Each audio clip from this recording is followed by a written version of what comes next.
حدیث کی روشنی میں داڑھی اور مچھوں والے سے متعلق آداب بیان ہو رہے ہیں، داڑھی اور مچھوں کے بالوں سے متعلق۔ عمر بن شعیب اپنے والد شعیب سے، وہ اپنے دادا عبداللہ بن عمر بن عاص رضی اللہ عنہ سے نقل کرتے ہیں کہ رسول پاک صلی اللہ علیہ وسلم اپنے ریش مبارک کے عرض سے بھی اور طول سے بھی کچھ تشوا دیتے تھے۔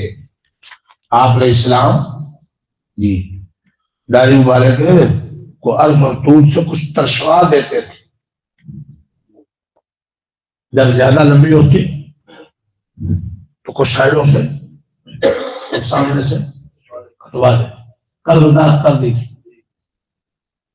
جب وہ داڑھی بھدی محسوس ہو، اس کی حفاظت مشکل ہو رہی ہو، کچھ ادھر باہر اڑتے ہو، کچھ اڑتے ہو، پھر کچھ کر،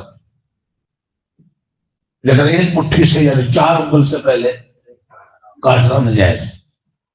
اس بات کا خیال رکھا جائے، تینوں طرف سے 4 انگل سے پہلے نہ کاٹے، اس کے بعد یہ اختیار جب زیادہ لمبی ہو، ورنہ کچھ بڑھانے کی بھی اجازت۔